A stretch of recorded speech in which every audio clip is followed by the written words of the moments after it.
fucking Gangs of New York, Age of Innocence seems like some timeless classic that will, like, live forever. It still does, even though it's not. I don't think it was that good. Yeah.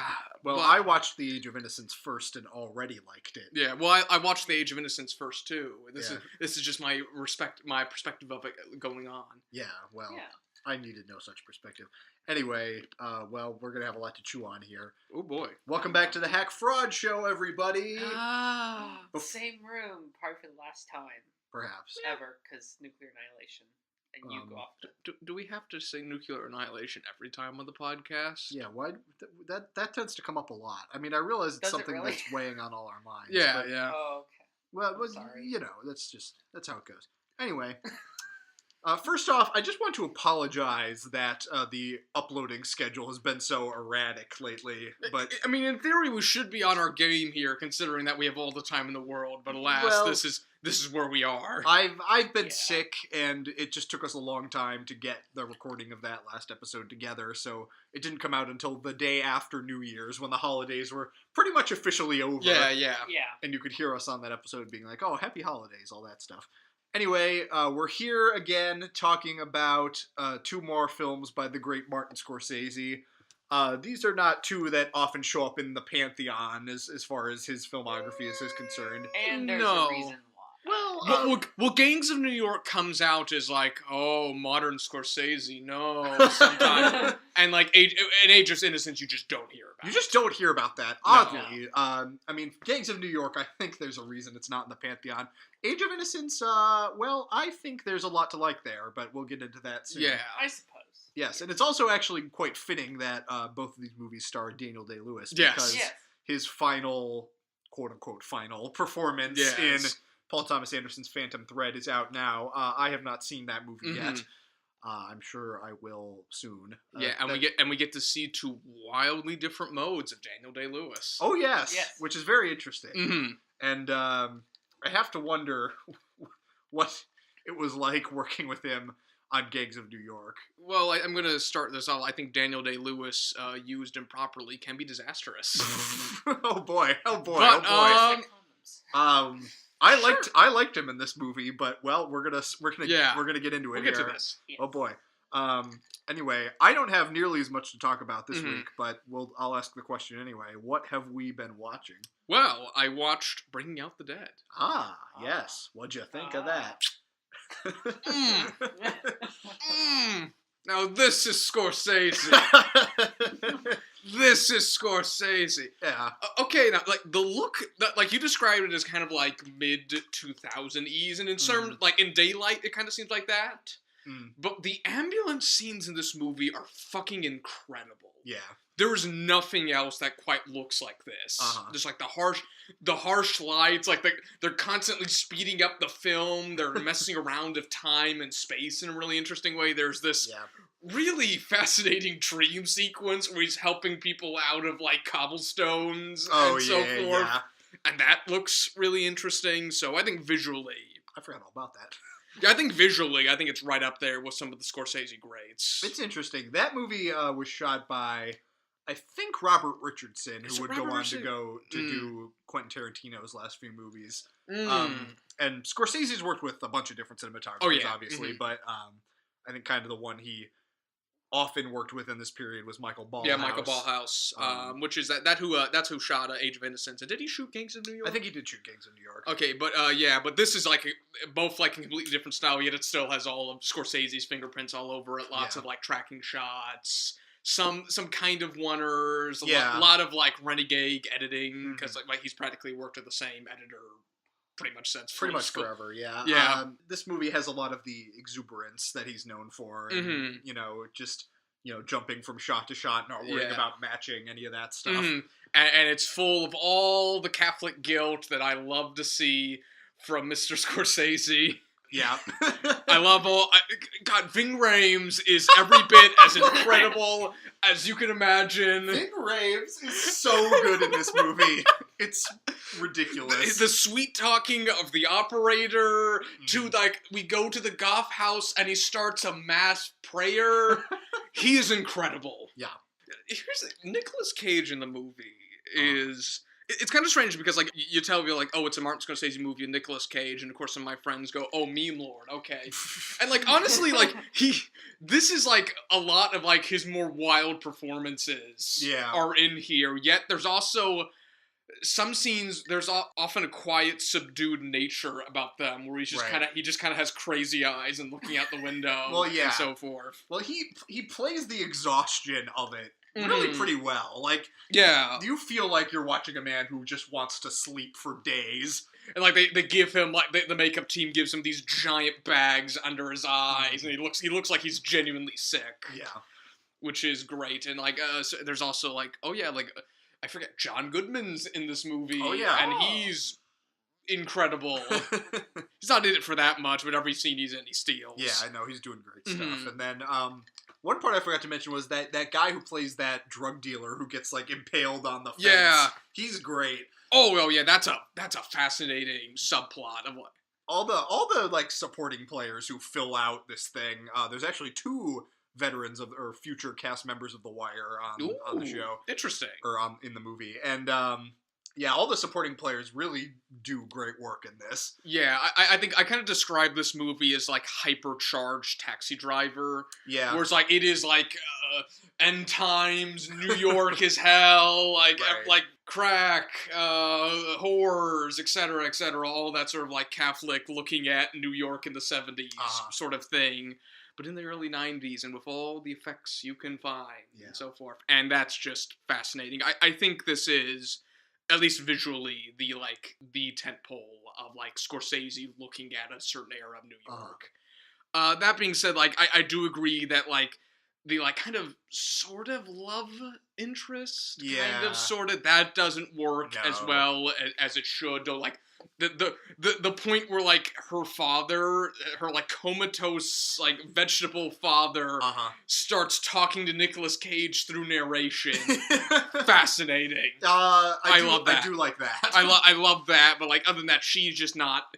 I think some of the things they do with her is interesting. It's weird. Like, I think it's strange to say because I don't want to say this because, like, this is just another trope of, like, woman as, like, way to develop the men in her life, and that's something that we should talk about and we should reprimand. But I think the way she develops Nicolas Cage is still interesting. Yeah. A couple times her character kind of threatens to turn into the, like, kind of, I don't know what. Manic pixie dream girl? No, not that. There's another, like, archetype, which I can't think of the name, but, like, where the character, you know, the junkie character who the main male character needs to save. Yeah. That kind of thing. But it doesn't quite. They never go through with that. No. Yeah, so that's all okay. What did you think of the whole Rosie stuff? Here's the thing about it, as far as, like, it's over the top as shit. Yes. It's over the, but I kind of like it. Okay. I kind of like it as far as, like, it is, and then there's one point where I think it's, like, Ving Rhames talking to him, so I'm like, hey, you should fucking see someone.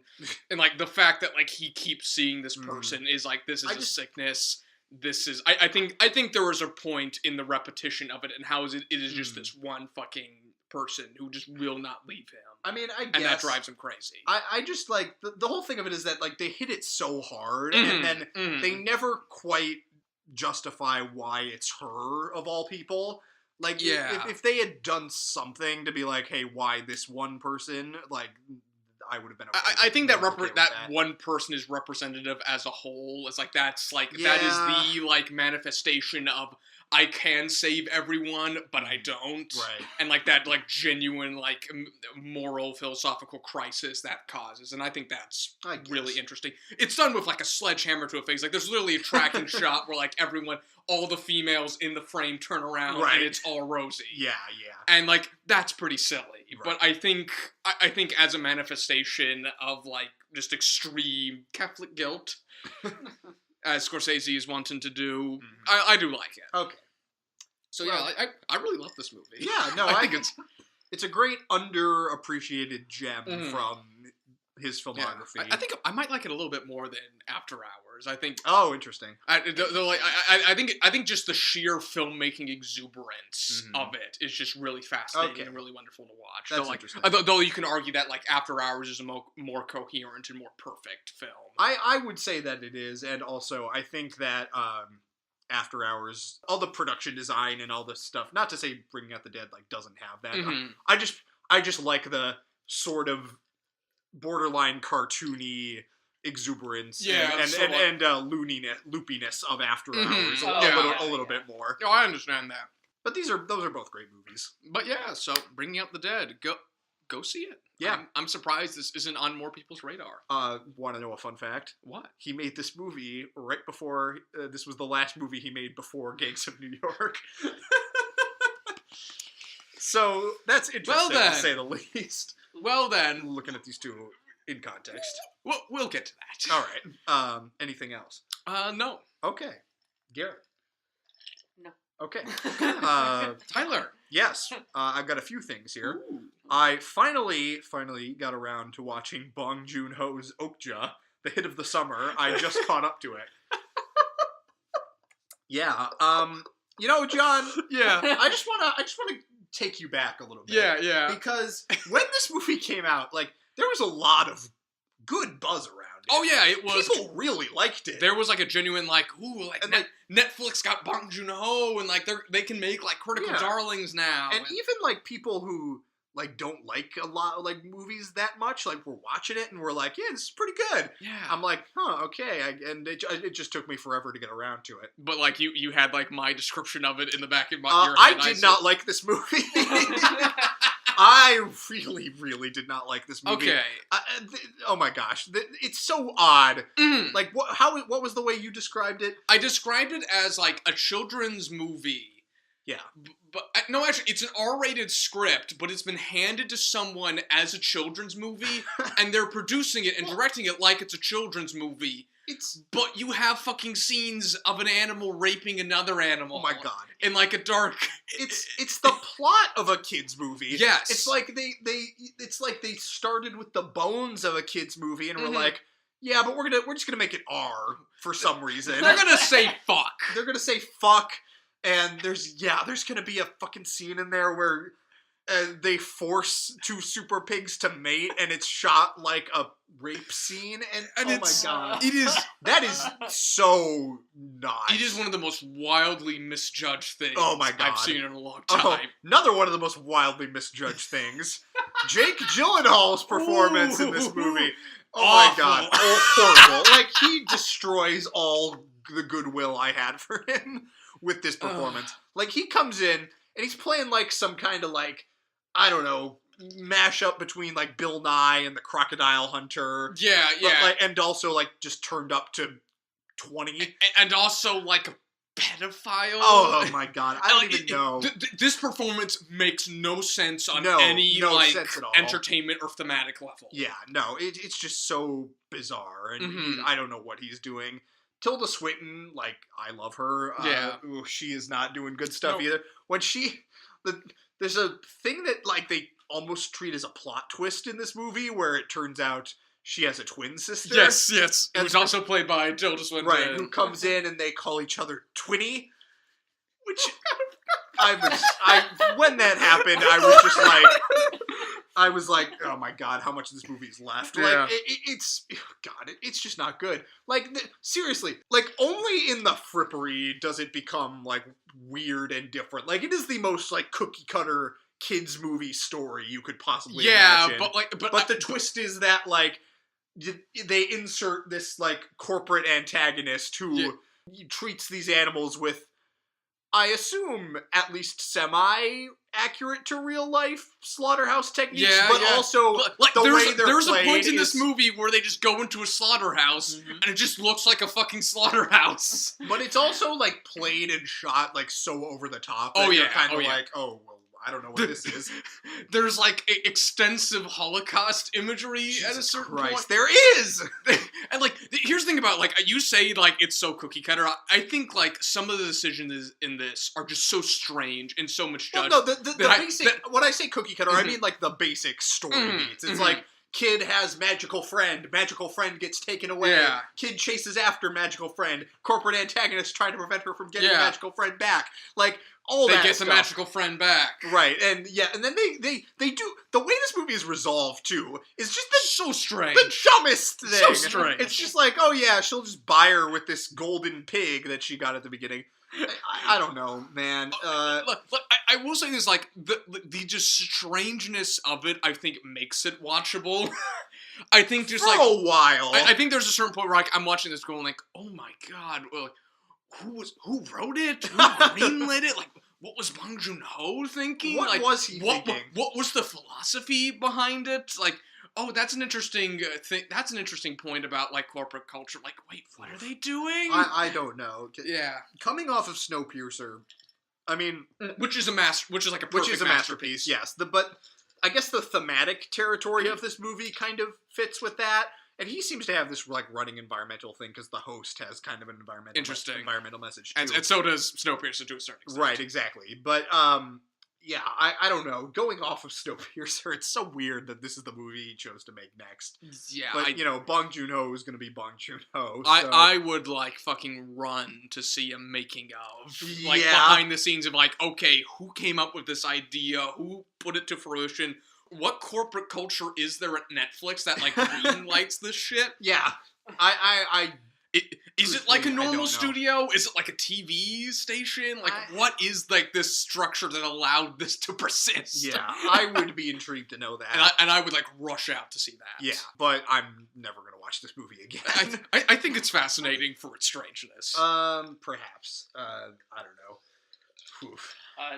Oh yeah, it is like every bit as strange and misjudged as we're making it seem. Yeah, I really... I have nothing else to say. I really did not enjoy it. But that's Okja. And then there's this other movie I watched called Scent of a Woman. You know about this movie? Anyone? Lilac? No.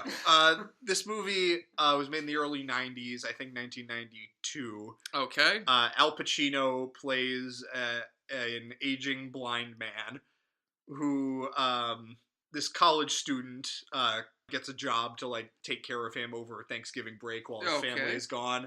And what happens is Al Pacino takes the kid to New York City and tells him that he's going to do a few last things, like sleep with a woman one last time, go out to a fine meal and all that stuff. Yeah, general, like, last wish. Yes, and then he's going to kill himself. Yeah.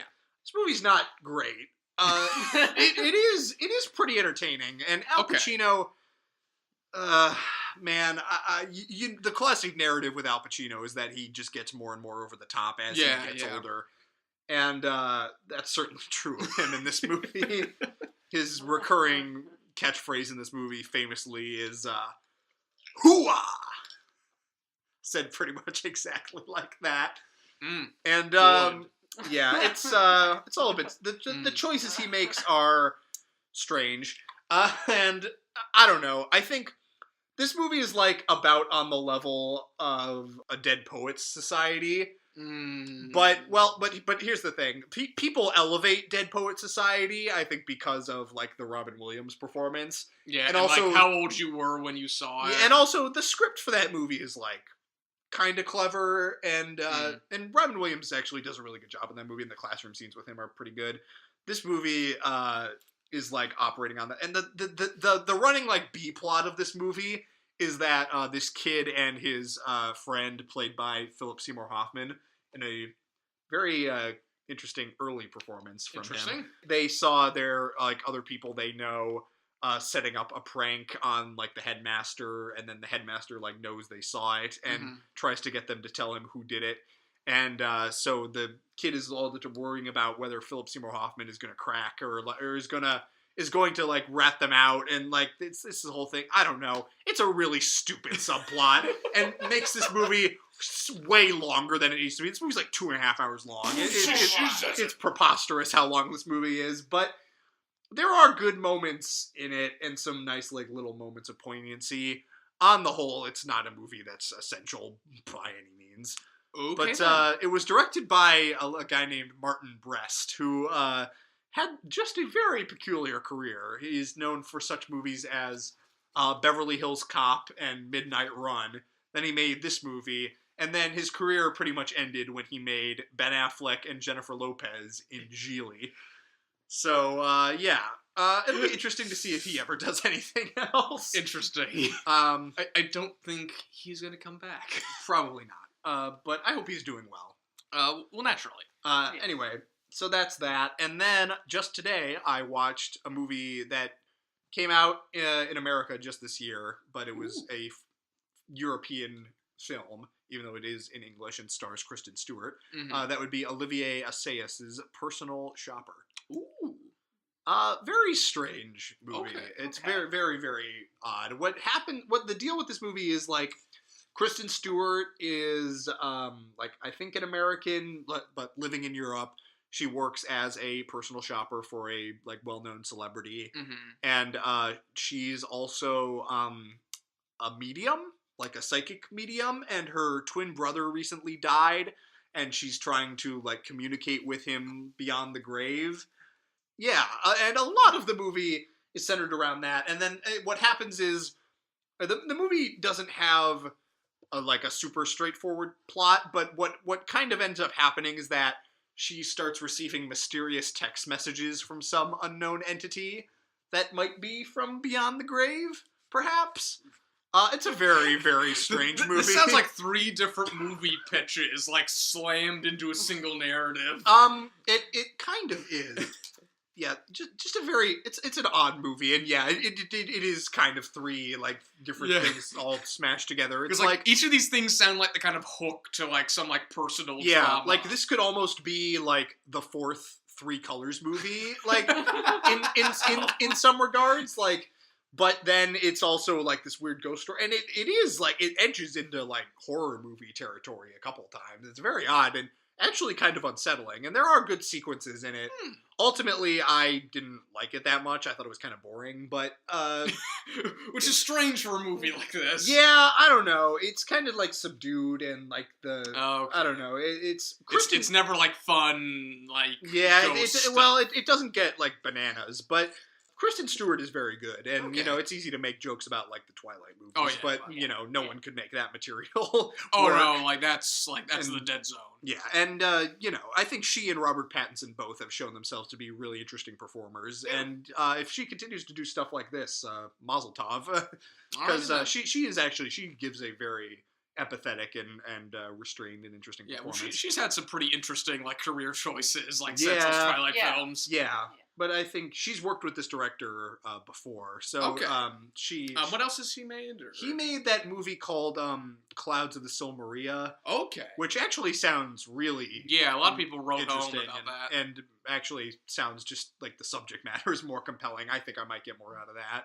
So I'm not gonna not come back to Olivier Assayas. I do want to check out more of his stuff, but this movie, I don't know, it just kind of wasn't for me. So it's 3 colors black. Sort of. Okay. Yeah, I don't know. It's odd, but you know, it does have some interesting stuff to it. Lovely. So that's Personal Shopper, and yeah, that's what we've been watching. So there you go. All right. John is very excited to get into this, and I am too, quite frankly. We're gonna have a lot to dig at here. I'm not sure I even know where to start. Okay, well, what do we want to start with? Let's do Age of Innocence. Okay, so we want to start with Age of Innocence. Yes. Based off of I think it's like based off of a period novel. Yes, an Edith Wharton novel, which I think was written in the 1920s. I think. That sounds correct. Yes. From the dialogue, it sounds like it would be written around that time. Yeah, well, anyway, so this movie, 1993, starring Daniel Day-Lewis and Winona Ryder and Michelle Pfeiffer. Yep. An interesting trio there. Yeah. Scorsese made this movie kind of coming off of his big comeback with Goodfellas. Yeah. And this was a big, like, you know, period piece. Mm-hmm. And it's interesting, like, what material he kind of chooses, and this is like way out of, like, all of Scorsese land. Yeah, with this. But kind of the thing that keeps it, in common is that he seems to be fascinated by New York as a setting, no matter what the time period is. And more than that, just this is like a very different mode of New York. This is about like aristocracy and like eternal families and just like money pouring out of ears. Yeah, and so well, forth. what's interesting because Gangs of New York and this take place in like roughly the same time. Yeah, I think the Gangs of New York takes place like 7 years before like the beginning point of this movie. Yeah, exactly. Oh, does it? Yeah. I think like Gangs of New York is like the primary part of it is 1863. This is like 1870. I believe. Yeah, and this movie like doesn't even so much as show a glance of the poor people in New York City. Oh no! If anything, all of New York is like luscious, like city palaces. Yeah, and like everything's like faux Parisian. It's so strange. Like it seems more like like Europe in the like 1700s more than anything else. Yeah, well, there's a point where like Michelle Pfeiffer speaks to like, why do we have to create a copy of Europe over here? And which is it feels like so like faux Londonian and faux Parisian or like faux Viennese. Yeah. So basically, the story of this is Daniel Day-Lewis is engaged to Winona Ryder, who's a fairly young socialite, and they are beginning to prepare for their wedding. And then Winona Ryder's cousin, who I think like he knew as a child, like she returns. I've watched this movie and like half the subplots just sort of like fled from me. Well, anyway, she comes back from Europe, her marriage to a like Polish count having failed spectacularly. Yeah, she's like running from Poland. Yes, she's kind of set adrift and somewhat ostracized from society. And basically Daniel Day-Lewis slowly starts to fall in love with her. Yeah, and then there's like a big stink about like comparing Winona Ryder to Michelle Pfeiffer, themes of being faithful and that sort of thing. Yes. An interesting anecdote, I think I can't remember what review this was. I think it might have been like the Aviator review, but Roger Ebert once spoke to a conversation he had with Martin Scorsese, where Martin Scorsese believed he himself would go to hell for breaking the rules of marriage by the church. Oh, interesting. Which I think is a really interesting thing to take into Age of Innocence. Oh, okay. That adds an interesting layer to this. Okay then. Well, anyway. Yeah, so that's basically all the plot there is to this movie. Yeah, it's all about like waffling on like New York aristocracy, family scandal, like faithfulness, and etc. I don't know if I've ever really talked about this on the show, but often with period pieces, like I find it difficult to become interested in them. Like they have to have really like something going for them to get me in there. Like I am not a person who thrills over like movie recreation of period detail. Yeah, well, here's the thing. Like, I'm a sucker for period pieces, but there's always a ranking of like, who do you actually use the period? Are you just using it as a backdrop? Sometimes people like use it as a cloak, like Spielberg uses like period pieces as like a cloak for different ideas. Yeah, but God damn it, I really liked this movie. Okay then. My general thinking is that like I think it's just drowning in just way too much like extraneous detail about the period and just like way too much like waffling on like aristocracy and so forth. This is not to say like I think all of that is unsuccessful, but I just think like not to say like cut it down, cut it to the bone, but just I think just something had to go.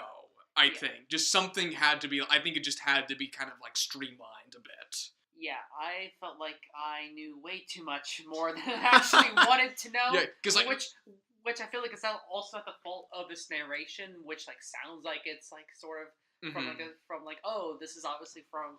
I don't know if that's actually like narration like from the book it's adapted from. I have to assume that it is. Yeah. Like it's so precise and exact, and it feels like book narration. Yeah, it feels cringy. Like they airdropped like the prose narration from the book and used it as voiceover. And I don't think that's quite as grating as you thought it was, Reed. But I think that's just like, oh my god, do we need to know everything? See, that's interesting. Well, that was sort of me, and I was like, you know what? Can we just actually like see what happens, please, for the love of God? Though I will say, like, it did grow on me after a while. This world, these characters, these locations, they did eventually like, okay, these things are finally starting to sink into me, and now I kind of see like what's developing here. Yeah, well.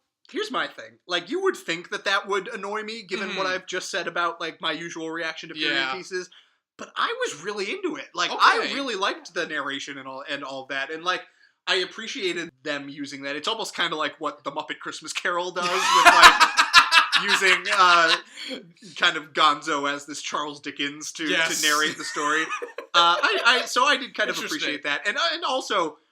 I mean, it did edge over a little bit into, like, okay, this is just, like, period detail for period detail's sake. Yeah. Some of it's really interesting, some of it I just say that, why? But what I liked about it is that I found this society really compelling. Mm-hmm. And part of that is because, and this is actually goes back to part of what makes Game of Thrones so entertaining, is that the sheer, like, artifice and, like, all the rules that govern the society. Like, if you watch Game of Thrones, you realize that there is such a precise way that they have to, like, speak to each other in order to maintain charades and keep themselves safe and, you know, keep their society on the rails. Yes. And that's true of this, too.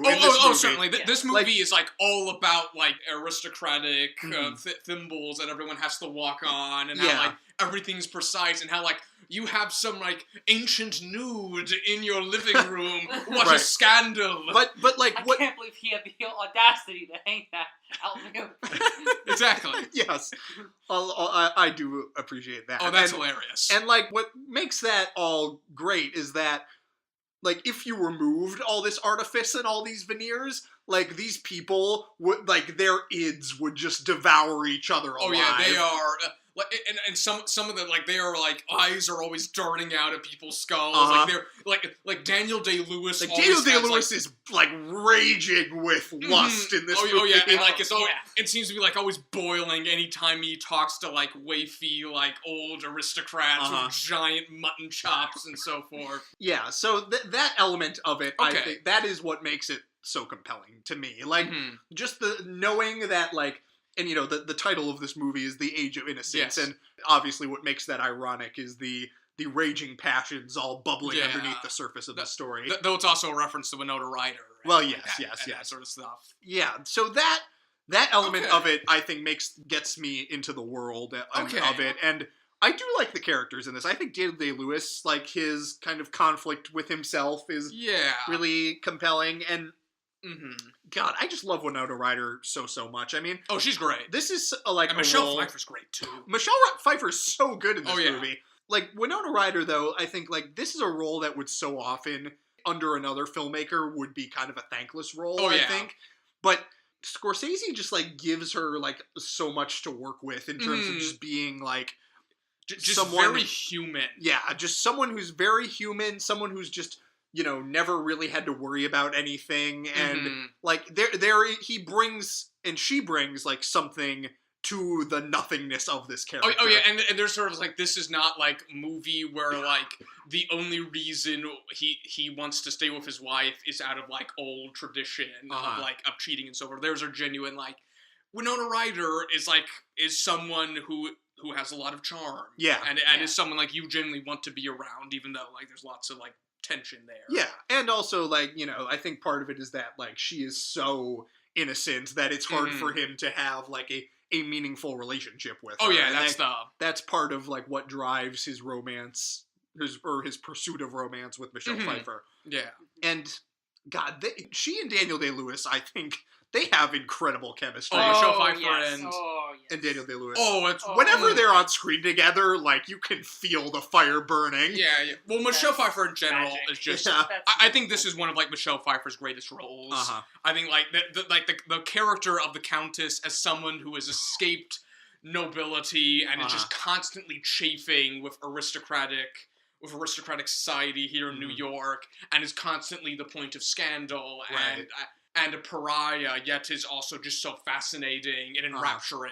Yeah. She was the most interesting part about this movie. I think, if anything, I want the movie just to be about her. But yeah. I'm not... Maybe... I don't want to make this, like, entire episode about my issues of Daniel Day-Lewis, but, like... Whoa, you have issues with Daniel Day-Lewis? Oh, no. He is an over-the-top performer. He can be, He's an over-the-top performer. We know this. I think like one of his best performances, There Will Be Blood, is an extremely over the top. Yeah. And I think like him attempting to restrain himself in certain scenes, like sometimes that works. Like there's a sense that like he is like chafing against this order, but like can't do anything about it just by the strictures of it. But there's also just some scenes where I'm like, what is he thinking? Like what am I supposed to feel with this? I'm just not entirely sure what I'm supposed to get out of him half the time. And I think some of that is just like the vagueness of the character. Like, I understand like the theme of it is like things unsaid and like all the everything's like under layers and layers of tradition. Right. But like there's also a sense of like, what is this character? What does he really want? What does he really feel? Yeah, I mean, you're not wrong, but I don't know. I think he does bring some nice pathos to it. I think the stuff at the end where like I think oddly enough I think once you put age makeup on him he becomes a lot more compelling. But I think I do adore the ending. Well, it's so odd because like I think now obviously I wasn't around for this, but I have to believe that Daniel Day-Lewis enjoyed a brief run as a maybe not quite a sex symbol, but almost a sex symbol. Like, it's hard to watch Michael Mann's The Last of the Mohicans and not see him as that. I can't speak to any of this. Well, have you seen... I haven't seen Last of the Mohicans. Okay, so. He and that, like, he's constantly, like, running around with his shirt, like, half open. And, interesting. Like, that is a very clear, like, sex symbol performance. Interesting. And I think this was kind of within that period. So, and he was a very handsome man at this time. Oh yeah. And yes.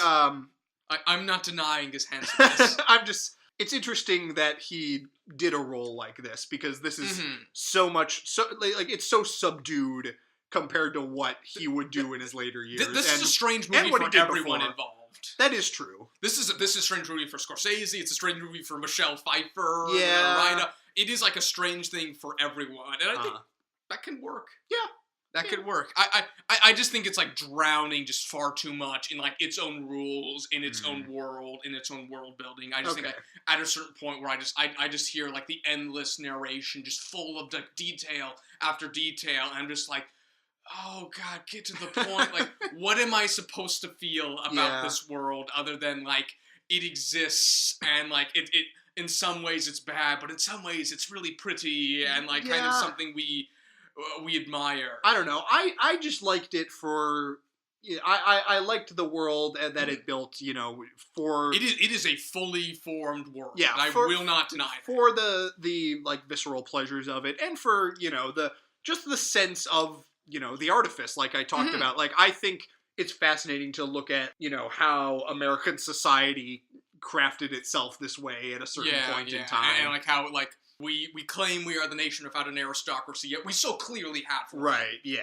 And the stuff that... Actually, it's not really about that conflict, but, like, you lead into that conflict, mostly. But I don't know. I just think it's a very interesting love story, and it works as, like, a document of a time and a place in this country's history. Oh, yes. And, I don't think this is an inaccurate depiction of aristocracy in America. And, boy, that ending... that ending's wonderful. I can't deny that. Where you flash forward several decades and Daniel Day-Lewis has the chance to see the Countess one last time and decides not to. And you have that great little like revelation where his son, played by Robert Sean Leonard of Dead Poets Society fame, apparently he's been in lots of other things that I have not checked out. Like apparently he was on House for a long time. Interesting. So maybe he's shown himself to be a better performer than he acquitted himself as in, say, Swing Kids. Swing High. We don't need to talk about that. That was not anybody's best moment. Christian Bale's in that movie. Anyway. Oh yeah. I've just never particularly cared for Robert Sean Leonard. Sorry. See, I'm sure he's a delightful man. But anyway, yeah, so that revelation where he's like, Winona Ryder, like she asked him to give up what he wanted most, and he did. And he's like, she never asked me. I don't know how you beat that, really. Like, as far as, like, pure emotional wallop. I honestly don't know that there's anything else like that in any in the rest of Scorsese's filmography. So like that entire like last sequence in Paris is just full of like introspective acting and filmmaking. Yeah, and I think that is like one of the finest moments. Like that's the finest moment of the entire film, and that's some of the finest. You are right. That is some of the finest moments of Scorsese's filmography. Yeah, but like overall, I just think I think it's just too fuddy-duddy for me, and just too like dripping in its own world. My taste. I can sympathize with that, but I just can't go along with that. I guess like I see this movie the same way like you would see a perspective like other period piece. Sure. I don't know. It's just so weird. I mean, I kind of surprised even myself. Like, I like this movie way more. Oh yeah, I was surprised. I was surprised when you said like I really like The Age of Innocence. Yeah, no, I was not expecting to like this movie nearly as much as I did, and I came out of it really liking it. So yeah, good on you. I heartily recommend The Age of Innocence. Yeah, I think one thing about it is like as like a document of this era, and like it looks gorgeous. Like, I adore as a visual experience, I adore this period. It's so interesting. You get that great like Goodfellas-esque like tracking shots, and like I think there's even a Goodfellas like a shot where they like go through and introduce a bunch of characters like in one flowing shot. That's just that's all good stuff. Yeah, it's an interesting like redistribution of like filmic techniques for this like extremely different world. Right. Yeah. But yeah, I think it's interesting. I'm just not too. I was mostly bored. Okay, I can understand why. Oh wait, you were mostly bored too. Mostly bored. I wasn't angry at it at all, but it was just kind of like, oh god, what am I watching sometimes? Well, do you want to go into further detail of your experience? So I was. Maybe you can help me wrestle with this. I was particularly angry at the exposition-heavy narration in the beginning when I was told all these things. And, like, there was a point when, like, they were panning through the party and, like, people were talking, but, like, narration was, like, talking over them. So I'm like, why can't we just hear them fucking talking, please? Please! Yeah, well, that's always kind of been the Scorsese thing, but... It's an interesting choice, and I'm not totally sure why he made it. Maybe it's possible that he just, like, when he read the book, he just kind of fell in love with the prose. I suppose so. Like, this is such, like, a different mode for Scorsese. It's kind of difficult to judge, like, okay, where is his priorities with this? Yeah. And there's also a point when, like, the narration is, like, clearly telling what Archer's thoughts are, and it's like, why can't we have him hear it? Why isn't there a better way? You can do this. Yeah, my issue with the narration isn't so much like the telling not showing, because like I think the movie does show a good bit in a lot of us kids' visual composition. But I think it's also like my biggest issue with it is that it is just like period style prose just like juxtaposed upon filmic form, and that is just like overwhelming at times. It can be. Honestly, I will admit at some points I just kind of stopped listening to the narration. And like, I was just like, this is not drivel, but just a lot of stuff being said at me that I don't really have time to listen to right now. Yeah. Fun fact: Daniel Day-Lewis is thinking this. Well, not so much that, but I don't know. But like there were points where like I would just listen to it and I'd be like, I have no idea what she just said. Yeah, precisely. But I still do love this movie. Yes. I'm sorry you didn't like it, Reed. It's fine. I thought this was more of a story than a movie we will get to, but... Well, certainly it's a coherent movie. Oh, yeah. And this is a movie with, like, central coherent themes, central characters, there's, like, arcs, like, there are dynamics. Things are planted and paid off. Yes. And there are character interactions, which are absolutely fantastic. Speaking of all this, do we want to move on? Let's. Okay. Can I start out with one thing? I think it's time to get into 2002's Gangs of New York. All right, Reed, what do you want to say first? Okay, I want to start out with two things. One, I thought this was actually about, like, gangsters in, like, the 1960s or 70s, and then I walked into this, it's like, oh, wait, this is something completely different. This is 100 years ago! That's 100 years prior. Fuck. And then the second thing. So, spoiler, this takes place in 1963, right? 1863. 1863. Fuck me. 1863, right before the draft rights, and it has one of your main antagonists, Bill Cutting, or William Cutting. But, fun fact, the actual William Cutting fucking died in 1855. Gee, a historical inaccuracy in a giant Martin Scorsese period picture? Well, I'd never. Okay, so I had a problem with that. This movie stars Daniel Day-Lewis once again. Yep. As Bill the Butcher Cutting. Yes. Which I think I make a note of him as Jester Fuck / Chapped Fuck, because he's wearing chaps in the beginning. So like that Chapped Fuck. Yeah, then there is Leonardo DiCaprio. Okay, well, yeah, so he is the leader of, like, an Italian-American gang called the Natives. Mm-hmm. Basically, this is, like... Are they Italian? I think so. I think they're just kind of... I think they're just, like, basis, like... I think they're Italian. I don't know. They're just kind of supposed to be like any like Confederate sympathizer. Maybe I'm wrong. Like I don't know. I think they're Italian. They seem to be.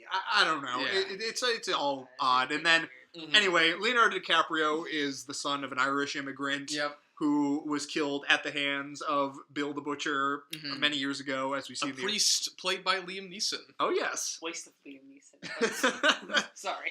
Perhaps. Well, this was his Taken comeback. Yeah. Although Martin Scorsese would go on to delightfully waste Liam Neeson again in 2016's Silence. But anyway. Yes, so Leonardo DiCaprio spends years in an orphanage, comes back to his old neighborhood to seek revenge. Yeah, meets some of the old... Yeah. Okay, let's talk about the structure of the movie, because right now, what we have... The structure? Oh, okay. You want to talk about the structure of this movie? Yes, Tyler! Yes, Tyler! I want to talk about the fucking structure. Oh, man. John, this movie has just as much structure as a pile of Play-Doh. But we must analyze this pile of Play-Doh for structural integrity because we are critics. We have so much to talk about. Okay, the beginning of this movie is, Bill the Butcher and...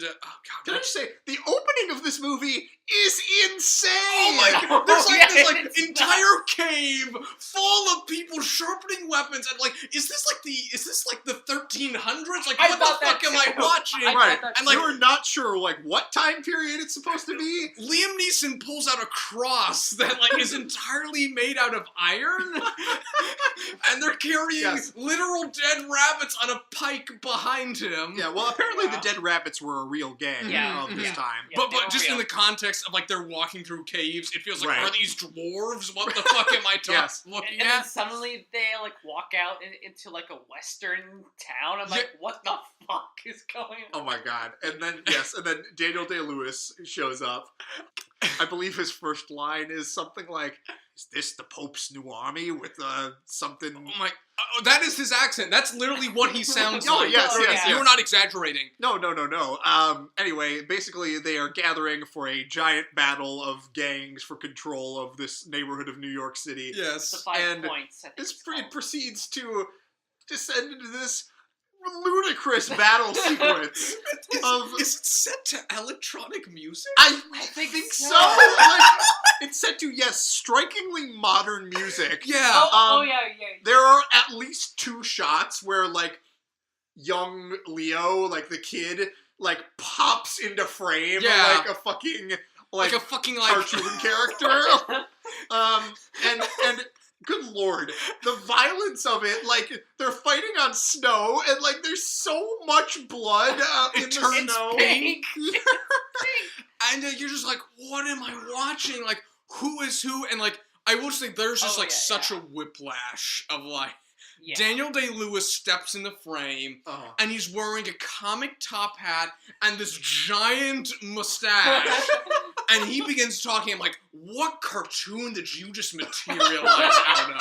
What are you doing? My god. He sort of reminded me of that French knight from Monty Python and the Holy Grail. Jesus and I felt like he was about to and the way they talk to each other is pseudo-biblical chants. Right. Can I just say, before we get into this, because Yeah. I said to John, you're going to have an awful lot to say about Daniel Day-Lewis in this movie. Yeah. I liked his performance. Okay. I Well. did too. Let me say why. I do think I want to hear this. I mean, he is over the top for sure, yeah. but I think the rest of the movie is like almost enough on that level that he makes it work, and I think like as a towering like scenery chewing villain character, that's an interesting thing to see him do. I think I've never seen Daniel Day-Lewis do something like this. Yeah. I can tell you that. I just believe that like he's just like wildly out of place in just about every scene he's in. Like he is on like a level of theatricality that makes it seem like he's play acting, and like whereas everyone else is like over the top as they can be, or still like still believe they're in a movie. See, but here's the thing: the other actors are playing it, are trying to play it so straight and failing that Daniel Day-Lewis ended up being the only one who seemed in place to me. No, that's in like Daniel, like compared to everyone, Daniel Day-Lewis seemed like he's just chewing scenery even more. Like especially up next to Leonardo fucking DiCaprio. Holy fuck! But okay, this movie starts. Yes. And you think like, okay, it's about revenge, and we're gonna avenge Liam Neeson. Right. Yeah. And then, for no reason, the deeply racist Bill the Butcher lets an Irishman into his group and to become his apprentice. Okay, well, here's the thing. Like, yes, you start out being like, okay, yeah, this is going to be a revenge story. And then, for, like, about the next hour, it takes a detour into this, like, pseudo Goodfellas, pseudo The Departed, but in the 19th century, like, gangster story. And every once in a while, it just cuts everything to be about the politics of New York from it. Like, there's an entire sequence into this, and this is an incredible sequence where, like, two, like, competing fire brigades I love that up, scene. which is great. Like, whenever, like, it just cuts to, like, oh, here's the politics of 19th century New York, I'm like, oh, thank God, a pulse. Oh god! Oh wait! Okay. Like everyone's like owned by gangs. Like, isn't there like the division between the Metropolitan Police and the City Police? Yes. Like, we've only the municipal police and the Metropolitan Police. Yes. Which is wonderful. Like they break down the door. What happened? I thought we paid off the police. These are the Metropolitan Police. Right. We haven't paid these boys off. Right. I do like that. Which I think is great, but like then it cuts, like you'll get like these wide giant shots of like the immigrant experience in America. And there's like this, I think it's a oneer where like they go from coming off the boat. I love this shot. They get the food, they get like registered to vote, then they immediately get them into the army and then put them back on a boat to go out to fight. It's all done in one shot. Yeah. That's an incredible like minute and a half of filmmaking. It has nothing to do with anything related to Bill the Butcher or... It's so strange because rumbling along like throughout the background of this movie is like, and DiCaprio talks about this in voiceover like quite a bit, is like the build up to the draft riots. And like you hear like Scorsese movie like set against the backdrop of the draft riots, you're like, what is that going to be like? Oh yeah, but like here's the thing about it, is like we get to like one of the things that happens like right after the whole like, oh, Liam Neeson is dead, is that we cut to that and like it's like a parade with I think it's a Confederate sympathizer parade that they cut to. I'm or not sure. Or at the very least it like it's maybe anti-war Democrat. There's like some kind of... I think that's what it is. Okay. I don't think they're Confederate sympathizers. Okay. They're like just racist, anti-war Democrats. Okay, yeah, that's a good way to put it. They're just anti-war parade. They're coming through. I think like, oh, this is going to be about like the politics of like the Civil War and how that impacts the gangs. And that's practically just fucking dropped. Oh, nothing. Yeah, like, well, this is jumping ahead a little bit, but they like... have 36 minutes left in the movie. The climax of this movie is like the final battle, like, and then intercut with the draft riots.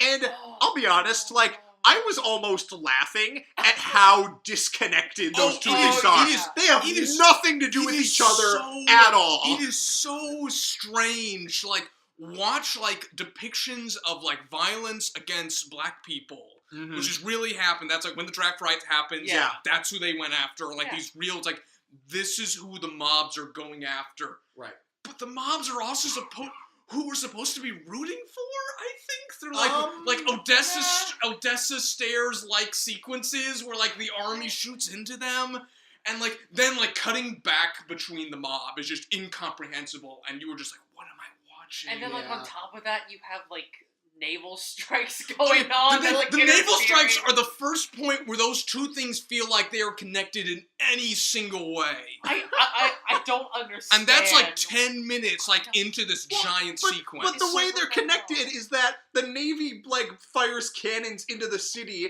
and they just happen to hit the neighborhood where the battle is happening, so that the battle kind of just doesn't happen. Just everybody dies from the naval blast. That's how brief it is. Oh my god. Oh my god. This movie is such a mess.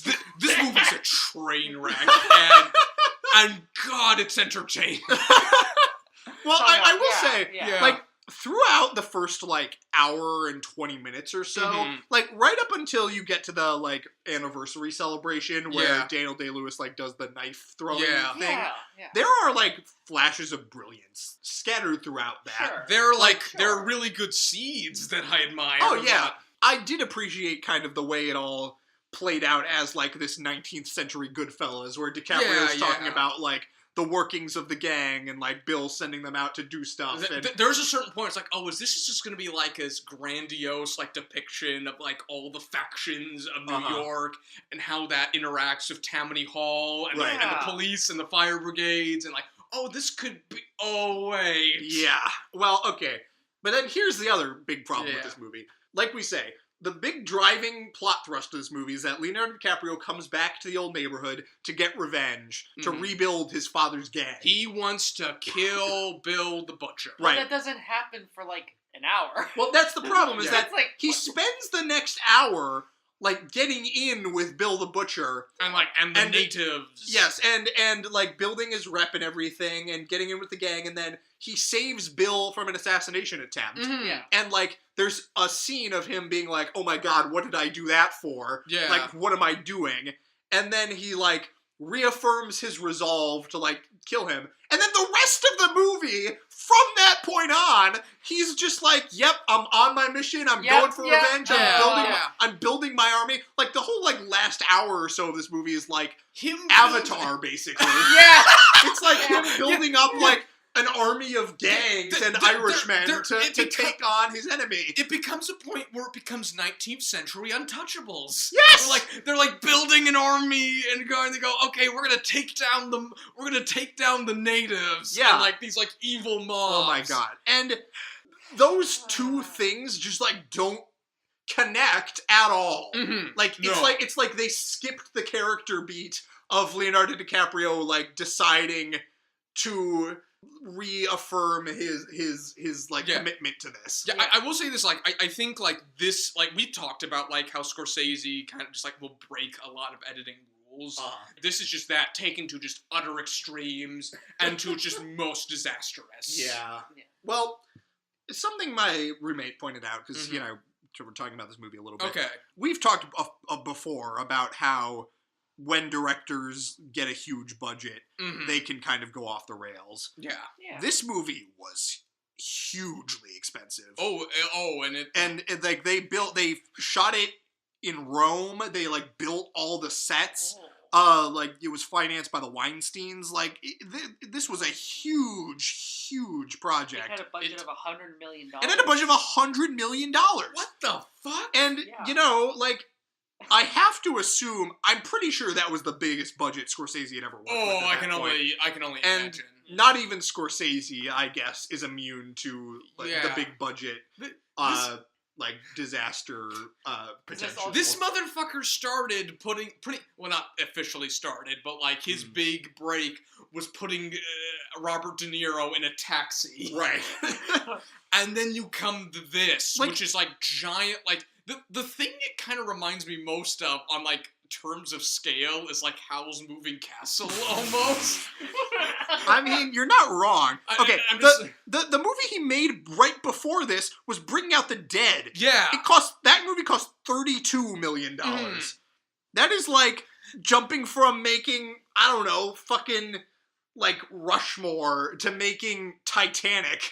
Yeah, pretty much. Yeah. Like, here's the thing about this movie is not that, like, quite that level, but and like he just does not know how to comprehend with a film on this scale because like Well, to be fair, he would eventually figure it out because I think Wolf of Wall Street cost $100 million, but although that movie is messy in some other ways. Yeah, I think he captures scale far better than Hugo.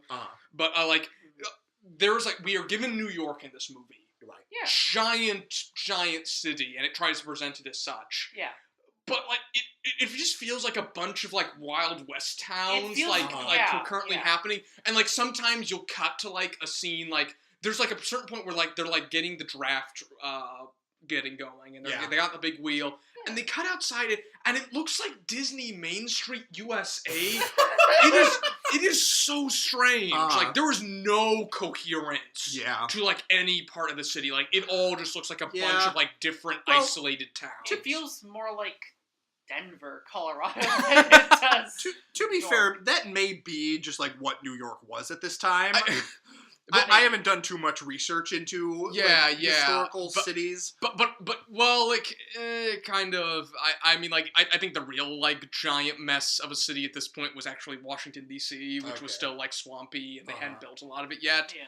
And this is I think New York was a lot of things back then. A bunch of Wild West towns was not one of it. And I think it's also just a case I don't think that's a thematic thing. Yeah. I think they're trying to build coherence and this is what this is. This is what there is. They give you street names during the riots. You're supposed to know where this is, and you just don't. Right. It just all feels like this is a bunch of towns where these things just happen to be occurring concurrently.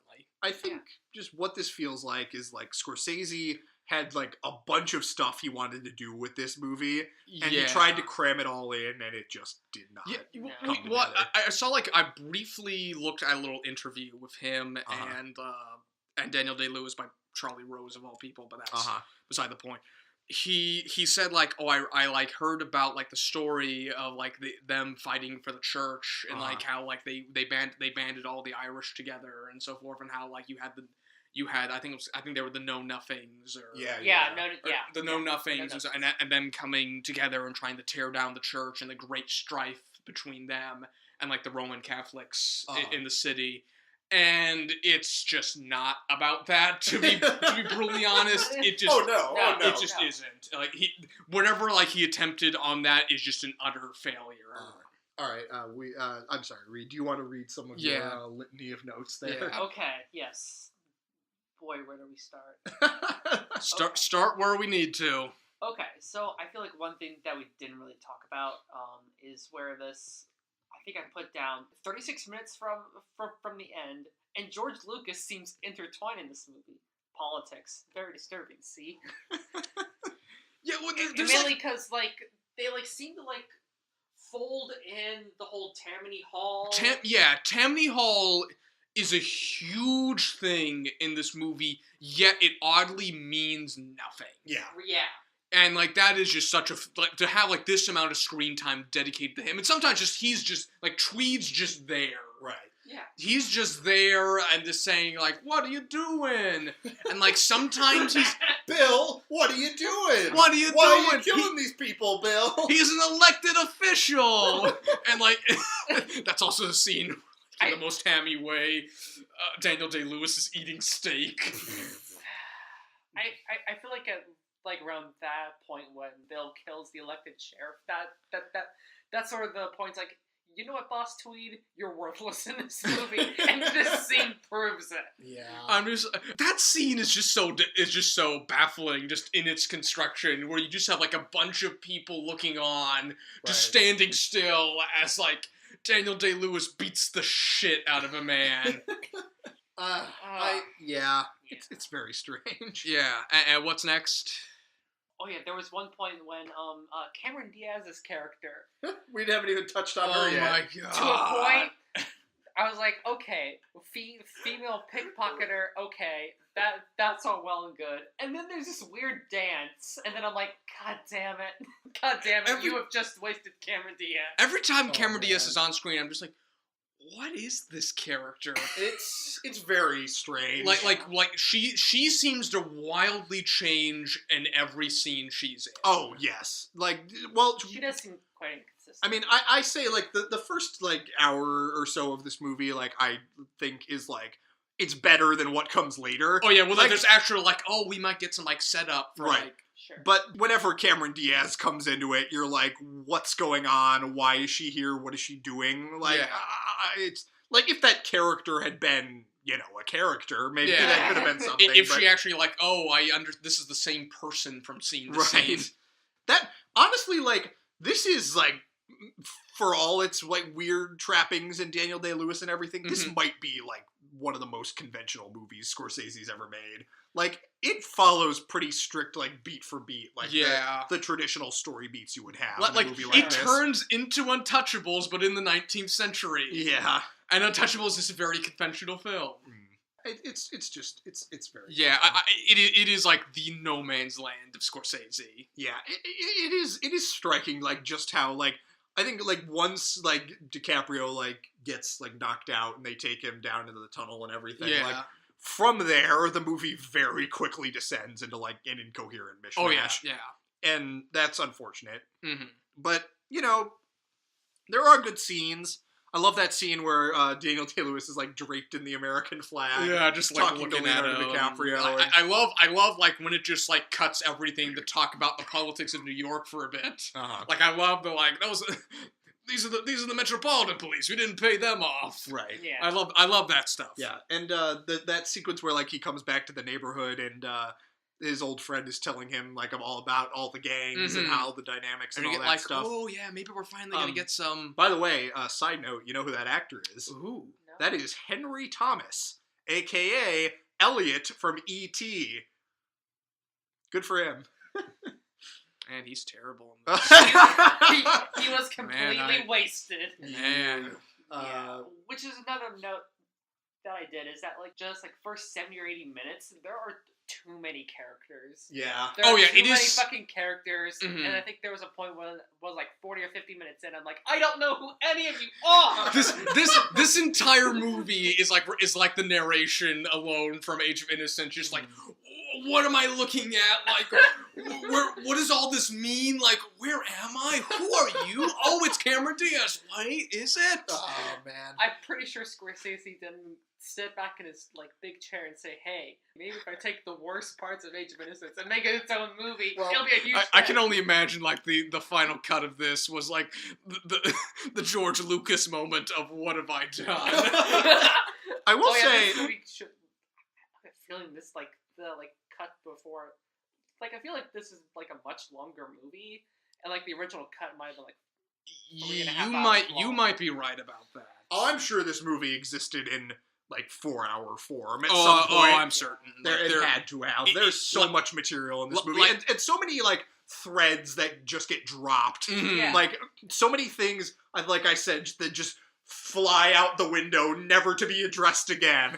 Like, there had to be more. Mm-hmm. Scorsese is too good of a filmmaker, like, Yeah. not to have followed through on that, yeah. I would think. That's the thing about it, is that, like, I can only just, like, imagine what, like, a 4-hour version of Gangs of New York is. It probably still wouldn't be good. No, because then I still have to stare at, like, Daniel Day-Lewis in cartoon form. And You're, like, really hung up on this. He's so bad. He's so bad. This is the worst performance he's ever given. I would say that is his performance in Arthur Miller's The Crucible, but it's been. I was thinking about that earlier today. Yeah, it's been a while since I've seen that, so we'll. Because the problem is everyone else in that movie is in the mode of Oscar bait literary adaptation, and he is in the Daniel Day-Lewis mode.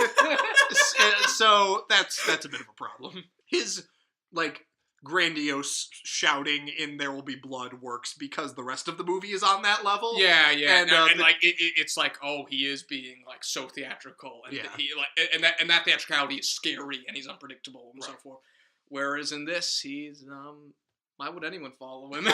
Why would anyone trust him? Maybe if he'd been allowed to dominate this movie the way he dominates There Will Be Blood, that would have been, might have worked. I get the feeling that, like, if you, like, just really go into, like, okay, let's make a movie about racists.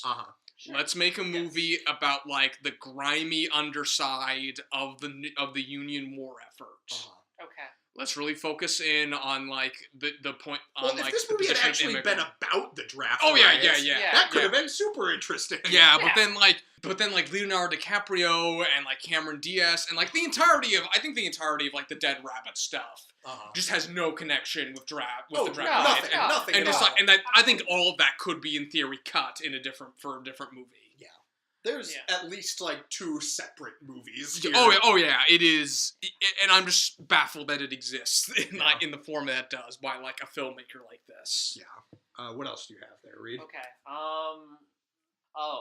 Some of the music is bad, really bad. Oh, it's like, I'm like, what the fuck? Oh my god. It is odd, like, what modern elements he chooses to mix in here, and a Yeah, lot of them yeah. really don't work. No, it's just like, well, here's the difference, that, like, what he does, like, I can't think of it like another period piece he does where he does is like Goodfellas style, like, let's just put in like anachronistic music choices in, and it's terrible. Oh yeah, which sort of reminds me of that last song, which sort of reminds me of 2 things. One, that's The U2 song. That's the worst thing I've ever heard in a movie in my life.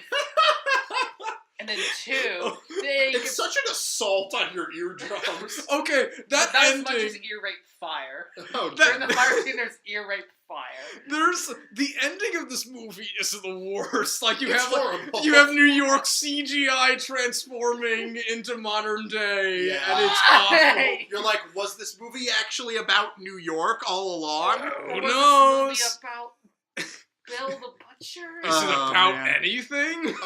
Well, no. Well, the movie tries to be about many things. It tries to be about everything, and in the end turns out to be about nothing. Yeah, which is sad. Which is unfortunate. But I think that's the most as much as like I can Listen. laugh at Daniel Day-Lewis and like all these like terrible decisions. Like this is a tragedy. Yeah, but every Yeah, 'cause he filmmaker. dies. I mean, usually, like with a tragedy, you have the characters dying. Please don't kill me. Honestly, Bill the Butcher is the only character that I wanted to follow in this movie. Yeah. I mean, That character, yeah. not actually, because he's a horrifying racist, but like he is the most charismatic person on screen. Oh yeah, he's the only and, winner. Like, the ending, like, sort of like gave nods, like, oh, this movie, like, big emphasis on this dead grave of his. So it's like, oh, so is this movie about him? Then why the fuck is Leonardo DiCaprio on this? Yeah. So why don't we just get more of the rate? Yeah, I'm curious, like whether like what studio made this? Miramax. Miramax. Which is owned by Disney. I think Disney distributed it. Yeah. It was distributed. I'm sorry. It was Alberto Grimaldi, and then IEG, and it was distributed by. Because I get the feeling like maybe just like Scorsese started out with like it's about racists and like immigrants and the war. And they said, like, well, Leonardo DiCaprio is riding pretty high right now.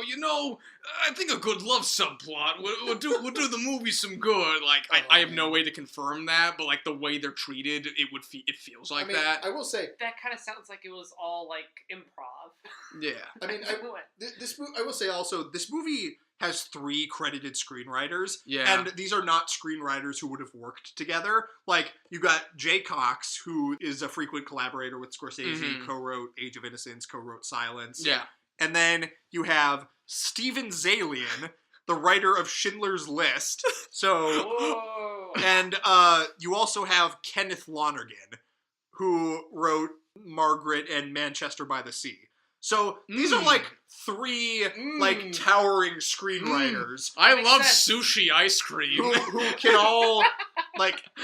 What is that? No, that is like what I can imagine by putting those 3 screenwriters in a room. Well, it's like the food equivalent of. I don't know if they were ever in the room. Like, I'm sure they all did work by themselves, and like these are 3 towering screenwriters. And honestly, whenever you have like more than one screenwriter of that caliber like credited on a screenplay, usually the movie's not that great. Yeah, well, I think there's like an entire episode for us to make about like the nature of like how many screenwriters does it take to ruin a movie? Oh man, yeah, I don't know. 1, 2, 3, John. Oh well, John, it only takes one. I know that, but like yeah. how much of like as far as like actually this is another conversation about the studio system which we've had many times before. Okay. But God, this movie's fascinating. Yeah.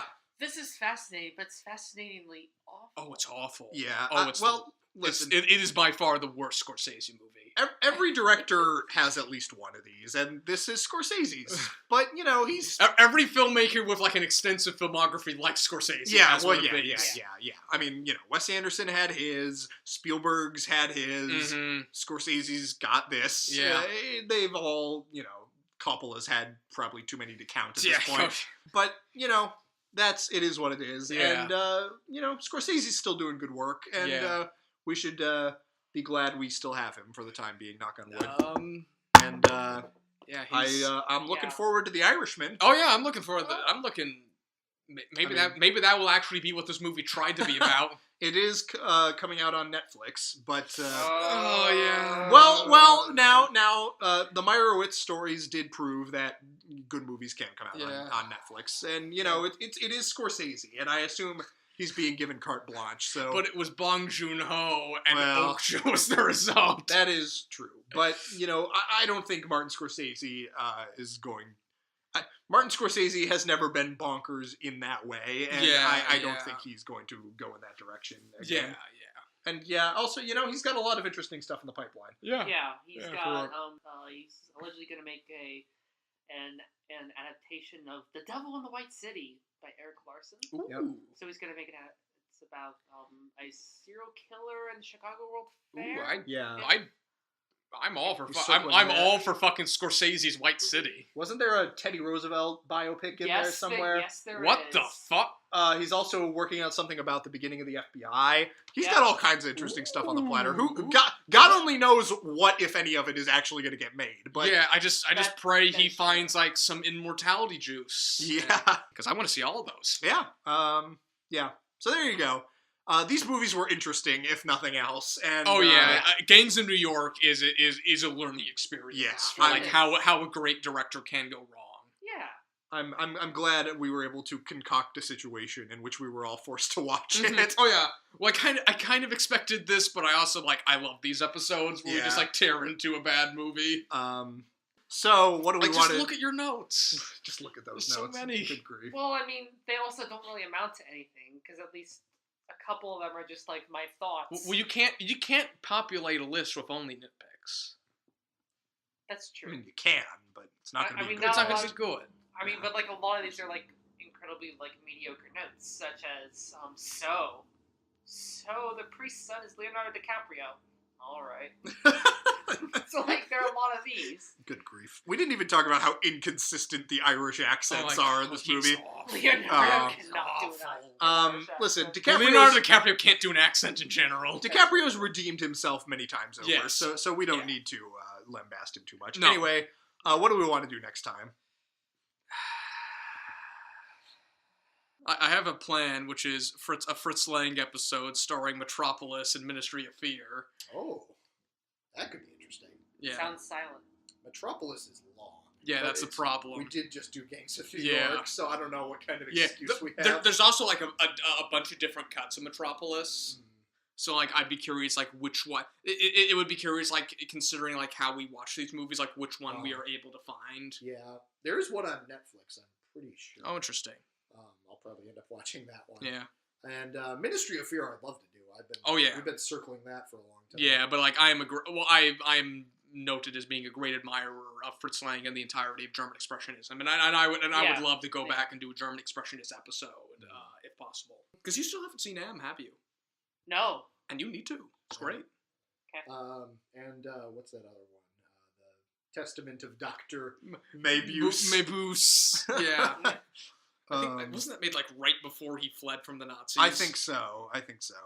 So that's something. Okay.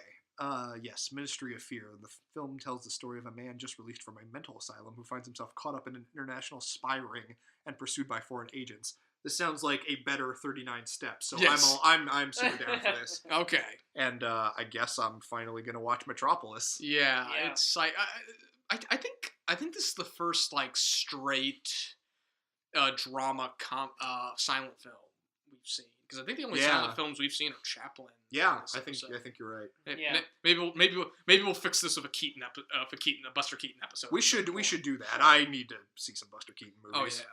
Oh All right, so Fritz Lang, Metropolis, and Ministry of Fear are coming your way. And I will try to watch M. Ooh. Because I also... Oh yeah, you don't go back to school until the 25th. No. Fuck you. Hey. Fuck you for shoving M down my throat. Well, hey, it's a good movie at a free price. Martin Luther King weekend is coming up, so I should have some time on my hands. So, okay. Alrighty, yes. We will see you next time. Thanks for joining us. This has been fun. Oh yeah, I love picking apart bad movies on this podcast. All right, goodbye. Leo can't do accents. Hashtag no accent. No fuck. Cut it. Cut. No. Cut. Cut. You were about to do a Blue Dong style joke, weren't you? What an ignoble end. Please cut this. Yeah. We had to reprimand Dr. Reed for took playing. The plug off of my MacBook charger. It's not a toy, Reed. Although I do play with it frequently. So it is a toy. We don't need to get into that. But regardless, yeah, this movie is dripping with Catholic guilt, and I love it. It's just a phantom TV. It does that sometimes. Oh, give me a second. Hang on. I gotta get a drink of water here. Oh, sir. Oh, that was your butt. Yeah. That was your butt again. Oh, no, it just does that sometimes. Oh, no. It was your butt. Oh, but the light didn't turn on. Because you turn it on and off very fast. No, it does that sometimes where, like, it'll turn itself on and then turn itself off again without, like, any inclination as to why it does that. We don't know why. All right, that was bizarre. Anyways. Yes, Ghost TV. Yeah. No, back to ghost people. Yeah.